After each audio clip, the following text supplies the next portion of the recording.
సంవత్సరకాల Bible పఠన ప్రణాళికలో 181వ రోజు జూన్ 29వ తారీఖు.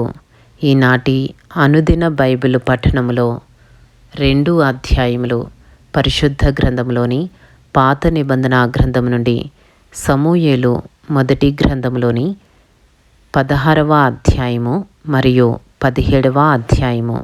ఈనాటి భాగములోని 2 అధ్యాయములలో మొదటి అధ్యాయము సమూయేలు మొదటి గ్రంథములోని 16వ అధ్యాయంలో ఉన్న 23 వచనములు.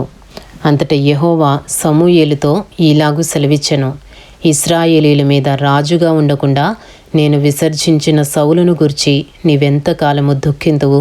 నీ కొమ్మును తైలముతో నింపుము. బెత్లెహేముడైన యెషయి యొద్దకు నిన్ను పంపుచున్నాను.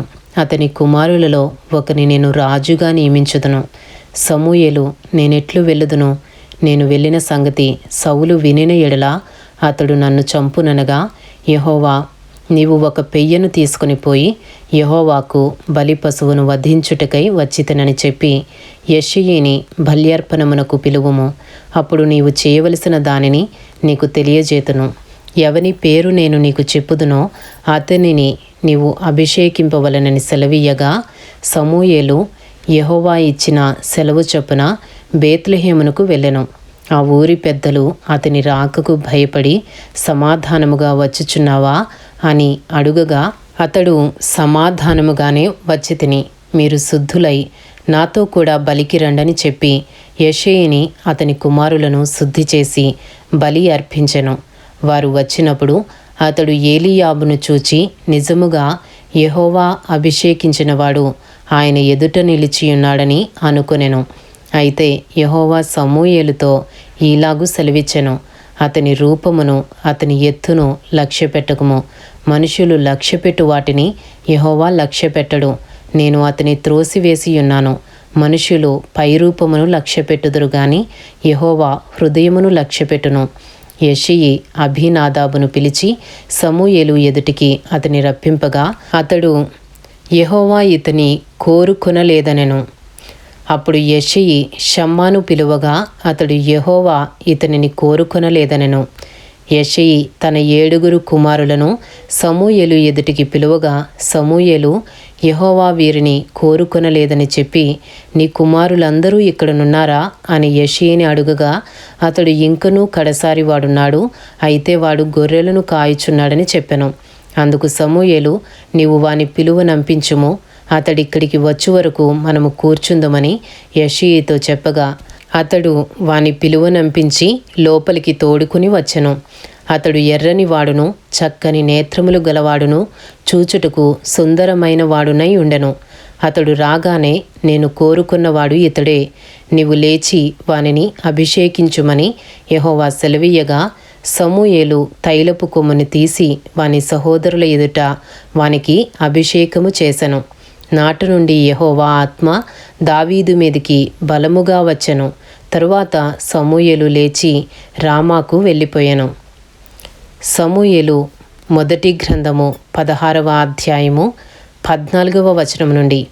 యెహోవా ఆత్మ సౌలును విడిచిపోయి యెహోవా యొద్ద నుండి దురాత్మ ఒకటి వచ్చి అతని వెరపింపగా, సౌలు సేవకులు, దేవుని యొద్ద నుండి వచ్చిన దురాత్మ ఒకటి నిన్ను వెరపించియున్నది. మా ఏలినవాడవైన నీవు ఆజ్ఞ ఇమ్ము, నీ దాసులమైన మేము సిద్ధముగానున్నాము. సితారా చమత్కారముగా వాయింపగల ఒకని విచారించుటకై మాకు సెలవిమ్ము. దేవుని యొద్ద నుండి దురాత్మ వచ్చి నిన్ను పట్టినప్పుడెల్లా అతడు సితారా చేత పట్టుకుని వాయించుట చేత నీవు బాగుపడుదువని అతనితో అనిరి. సౌలు బాగుగా వాయింపగల ఒకని విచారించి నా యొద్దకు తీసుకుని రండని తన సేవకులకు సెలవీయగా, వారిలో ఒకడు, చిత్తగించుము, బేత్లెహేమీయుడైన యెషయి యొక్క కుమారులలో ఒకని చూచి తిని, అతడు చమత్కారముగా వాయింపగలడు. అతడు బహుశూరుడును, యుద్ధశాలియు, మాట నేర్పరియు, రూపసియునయున్నాడు. మరియు యెహోవా వానికి తోడుగా ఉన్నాడనగా, సౌలు యెషయి యొద్దకు దూతలను పంపి, గొర్రెల యొద్దనున్న నీ కుమారుడైన దావీదును నా యొద్దకు పంపుమనెను. అప్పుడు యెషయి ఒక గార్ధపము మీద రొట్టెలను, ద్రాక్షరసపు తిత్తిని, ఒక మేకపిల్లను వేయించి తన కుమారుడైన దావీదు చేత సౌలునొద్దకు పంపెను. దావీదు సౌలు దగ్గరకు వచ్చి అతని ఎదుట నిలువబడగా అతని యందు సౌలునకు బహు ఇష్టము పుట్టెను. అతడు సౌలు ఆయుధములను మోయువాడాయెను. అంతటా సౌలు, దావీదు నా అనుగ్రహము పొందెను గనుక అతడు నా సముఖమందు సేవ చేయుటకు ఒప్పుకొనుమని యెష్షయికి వర్తమానము పంపెను. దేవుని యొద్ద నుండి దురాత్మ వచ్చి సౌలును పట్టినప్పుడెల్లా దావీదు సితారా చేత పట్టుకుని వాయింపగా దురాత్మ అతనిని విడిచిపోయెను. అతడు సేదదీరి బాగాయెను. ఇంతటితో సమూయేలు మొదటి గ్రంథములోని 16వ అధ్యాయంలో ఉన్న 23 వచనములు పూర్తి చేయబడినవి. ఈనాటి భాగములోని 2 అధ్యాయములలో 2వ అధ్యాయము సమూయేలు మొదటి గ్రంథములోని 17వ అధ్యాయంలో ఉన్న 58 వచనములు. ఫిలిస్తీయులు తమ సైన్యములను యుద్ధమునకు సమకూర్చి యూదా దేశములోని సోకోలో కూడి ఎఫెస్తమ్మీము దగ్గర సోకోకును అజేకాకును మధ్యను దిగియుండగా సౌలును ఇశ్రాయేలీలను కూడివచ్చి ఏలా లోయలో దిగి ఫిలిస్తీయులకెదురుగా యుద్ధ పంక్తులు తీర్చిరి. ఫిలిస్తీయులు ఆ తట్టు పర్వతము మీదను ఇశ్రాయేలీలు ఈ తట్టు పర్వతము మీదను నిలిచియుండగా ఉభయుల మధ్యను ఒక లోయయుండెను. గాతువాడైన గొల్యాతు అను సూర్యుడొకడు ఫిలిస్తీయుల దండులో నుండి బయలుదేరుచుండెను. అతడు 6 మూళ్ళ జేనడు ఎత్తు మనిషి. అతని తల మీద రాగి శిరస్త్రాణముండెను. అతడు యుద్ధ కవచము ధరించియుండెను. ఆ కవచము 5,000 తులముల రాగి ఎత్తుగలది. మరియు అతని కాళ్లకు రాగి కవచమును, అతని భుజముల మధ్యను రాగి బల్లెమొకటి ఉండెను. అతని ఈటె కర్రనేత గాని ధోని అంత పెద్దది. మరియు అతని ఈటె కొన 600 తులముల ఇనుము ఎత్తుగలది. ఒకడు డాలును మోయుచు అతని ముందర పోవుచుండెను. అతడు నిలిచి ఇశ్రాయేలీల దండు వారిని పిలిచి, యుద్ధ పంక్తులు తీర్చుటకై మీరెందుకు బయలుదేరి వచ్చితిరి? నేను ఫిలిస్తీయుడను కానా? మీరు సౌలు దాసులు కారా? మీ పక్షముగా ఒకనిని ఏర్పరచుకుని అతని నా యుద్ధకు పంపుడి. అతడు నాతో పోట్లాడి నన్ను చంపగలిగిన ఎడల మేము మీకు దాసుల మగుదుము. నేనతని జయించి చంపిన ఎడల మీరు మాకు దాసులై మాకు దాస్యము చేయుదురు. ఈ దినమున నేను ఇశ్రాయేలీల సైన్యములను తిరస్కరించుచున్నాను. ఒకరిని నియమించిన ఎడల వాడును నేనును పోట్లాడుదుమని ఆ ఫిలిస్తీయుడు చెప్పుచూ వచ్చెను. సౌలును ఇశ్రాయేలీలందరూ ఆ ఫిలిస్తీయుని మాటలు వినినప్పుడు బహుభీతులైరి. మొదటి సమూయేలు 17వ అధ్యాయము 12వ వచనము నుండి. దావీదు యూదా బేత్లెహేము వాడగు ఎఫ్రాతీయుడైన యెషయి అనువాని కుమారుడు. యెషయికి 80 కుమారులుండిరి. అతడు సౌలు కాలమందు జనులలో ముసలివాడై ఉండెను. అయితే యెషయి యొక్క 3 పెద్ద కుమారులు యుద్ధమునకు సౌలు వెంటను పోయియుండిరి. యుద్ధమునకు పోయిన అతని 3 కుమారుల పేరులు ఏవనగా, జ్యేష్ఠుడు ఏలీయాబు, రెండవ వాడు అభినాదాబు, 3వ వాడు షమ్మా. దావీదు కనిష్ఠుడు. పెద్దవారైన 3 సౌలు వెంటను పోయి ఉండిరి గాని దావీదు బేత్లెహేములో తన తండ్రి గొర్రెలను మేపుచూ సౌలునొద్దకు తిరిగి పోవుచూ వచ్చుచూ ఉండెను. ఆ ఫిలిస్తీయుడు ఉదయమునను సాయంత్రమునను బయలుదేరుచు 40 దినములు తన్ను తాను అగపరుచుకొనుచూ వచ్చెను. మొదటి సమూయేలు 17వ అధ్యాయము 17వ వచనము నుండి. యెషయి తన కుమారుడైన దావీదును పిలిచి, నీ సహోదరుల కొరకు వేయించిన ఈ గోధుమలలో ఒక తూమెడను ఈ 10 రొట్టెలను తీసుకుని దండులోనున్న నీ సహోదరుల దగ్గరకు త్వరగా పొమ్ము. మరియు ఈ 10 జున్నుగడ్డలు తీసుకుని పోయి వారి సహస్రాధిపతికిమ్ము. నీ సహోదరులు క్షేమముగానున్నారో లేదో సంగతి తెలుసుకుని వారి యొద్ద నుండి ఆనవాళ్ళొకటి తీసుకుని రమ్మని చెప్పి పంపివేశను. సౌలును వారును ఇశ్రాయేలీలందరూ ఏలా లోయలో ఫిలిస్తీయులతో యుద్ధము చేయుచుండగా దావీదు ఉదయమున లేచి ఒక కాపరికి గొర్రెలను అప్పగించి ఆ వస్తువులను తీసుకుని యెషయి తనకిచ్చిన ఆజ్ఞ చొప్పున ప్రయాణమైపోయెను. అయితే అతడు కందకమునకు వచ్చునప్పటికీ వారును వీరును పంక్తులుగా తీరి జయము జయమని అరుచుచు యుద్ధమునకు సాగుచుండిరి. సైన్యము సైన్యమునకు ఎదురై ఇశ్రాయేలీయులను ఫిలిస్తీయులను యుద్ధ సన్నద్ధులై బయలుదేరుచుండిరి. దావీదు తాను తెచ్చిన వస్తువులను సామాగ్రిని కనిపెట్టు వాని వశము చేసి పరుగెత్తిపోయి సైన్యములో చొచ్చి కుశల ప్రశ్నలు తన సహోదరులను అడిగాను. అతడు వారితో మాట్లాడుచుండగా గాతు ఫిలిస్తీయుడైన గొల్యాతు అను సూర్యుడు ఫిలిస్తీయుల సైన్యములో నుండి వచ్చి పై చెప్పిన మాటల చొప్పున పలుకుగా దావీదు వినెను. ఇశ్రాయేలీలందరూ ఆ మనిషిని చూచి మిక్కిలి భయపడి వాని ఎదుట నుండి పారిపోగా, ఇశ్రాయేలీయులలో ఒకడు వచ్చుచున్న ఆ మనిషిని చూచితిరే, నిజముగా ఇశ్రాయేలీలను తిరస్కరించుటకై వాడు బయలుదేరుచున్నాడు. వానిని చంపిన వానికి రాజు బహుగా ఐశ్వర్యము కలుగజేసి తన కుమార్తెనిచ్చి పెండ్లి చేసి వాని తండ్రి ఇంటి వారిని ఇశ్రాయేలీలలో స్వతంత్రులుగా చేయుననగా, దావీదు జీవము గల దేవుని సైన్యములను తిరస్కరించుటకు ఈ సున్నతి లేని ఫిలిస్తీయుడు ఎంతటివాడు? వాని చంపి ఇశ్రాయేలీయుల నుండి ఈ నింద తొలగించిన వానికి బహుమతి ఏమని తన యొద్ద నిలిచిన వారిని అడుగగా, జనులు వాని చంపిన వానికి ఇట్లిట్లు చేయబడునని అతనికి ఉత్తరమిచ్చిరి. మొదటి సమూయేలు 17వ అధ్యాయము 28వ వచనము నుండి. అతడు వారితో మాట్లాడునిది అతని పెద్దన్నయ్యగు ఏలీయాబునకు వినబడగా, ఏలీయాబునకు దావీదు మీద కోపము వచ్చి అతనితో, నీవిక్కడికెందుకు వచ్చితివి? అరణ్యములోని ఆ చిన్న గొర్రె మందను ఎవరి వశము చేసితివి? నీ గర్వమును నీ హృదయపు చెడుతనమును నేనెరుగుదును. యుద్ధము చూచుటికే కదా నీవు వచ్చితివనెను. అందుకు దావీదు, నేనేమి చేసి తిని? మాట మాత్రము పలికితనని చెప్పి అతని యొద్ద నుండి తొలగి తిరిగి మరియొకని ఆ ప్రకారమే అడుగగా, జనులు వానికి అదే ప్రకారము ప్రత్యుత్తరమిచ్చిరి. దావీదు చెప్పిన మాటలు నలుగురికిని తెలియగా జనులు ఆ సంగతి సౌలుతో తెలియజెప్పిరి గనుక అతడు దావీదును పిలువనంపెను. ఈ ఫిలిస్తీయుని బట్టి ఎవరి మనసును కృంగ నిమిత్తము లేదు.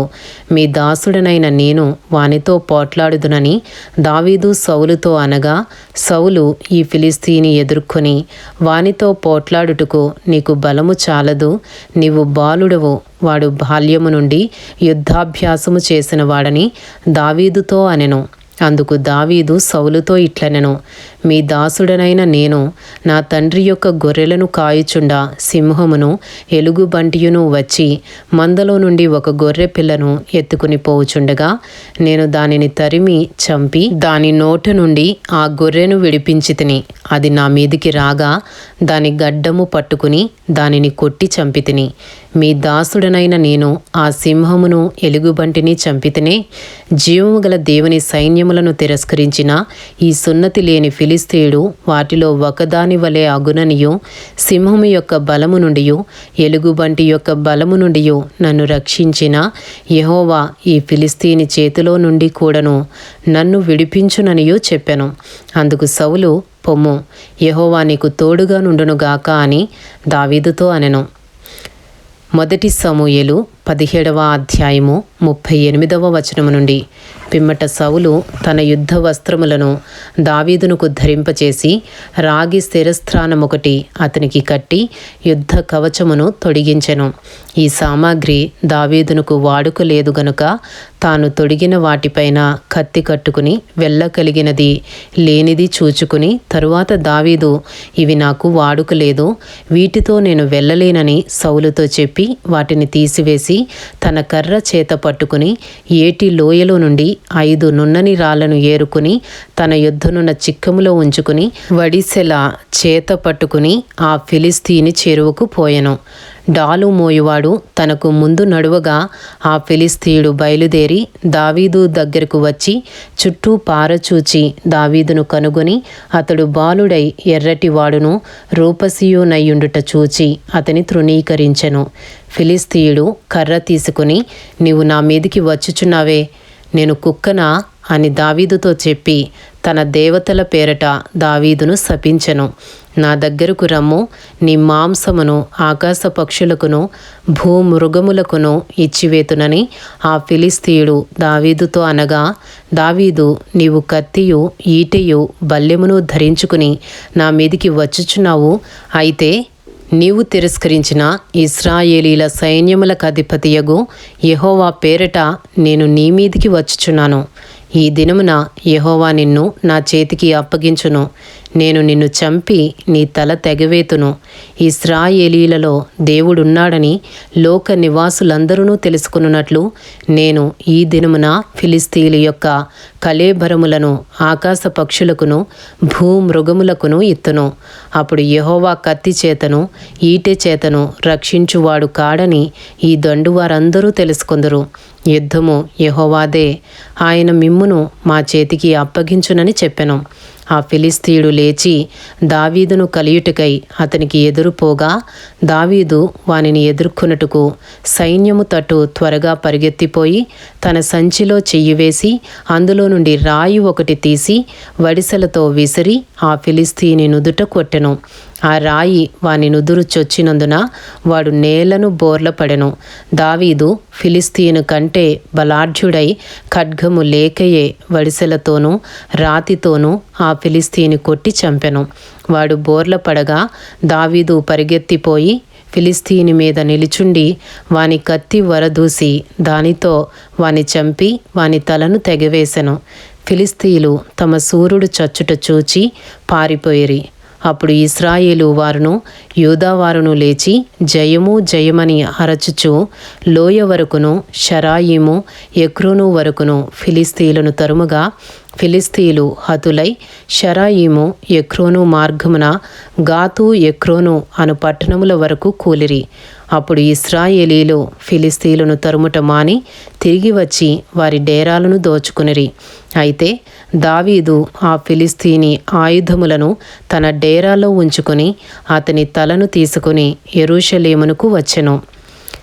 మొదటి సమూయేలు 17వ అధ్యాయము 55వ వచనము నుండి. సౌలు దావీదు ఫిలిస్తీనికి ఎదురుగా పోవుట చూచినప్పుడు తన సైన్యాధిపతి అయిన అబ్నేరును పిలిచి, అబ్నేరు, ఈ యవనుడు ఎవని కుమారుడని అడుగుగా, అబ్నేరు, రాజా, నీ ప్రాణము తోడు నాకు తెలియదనెను. అందుకు రాజు, ఈ పడుచువాడు ఎవని కుమారుడో అడిగి తెలుసుకోమని అతనికి ఆజ్ఞ ఇచ్చెను. దావీదు ఫిలిస్తీని చంపి తిరిగి వచ్చినప్పుడు అబ్నేరు అతని పిలుచుకుని పోయి ఫిలిస్తీని తలచేతనుండగా అతని సౌలు దగ్గరకు తోడుకొని వచ్చెను. సౌలు అతనిని చూచి, చిన్నవాడా, నీవెవని కుమారుడువని అడుగుగా, దావీదు, నేను బేత్లెహేమీయుడైన యెషయి అను నీ దాసుని కుమారుడనని ప్రత్యుత్తరమిచ్చెను.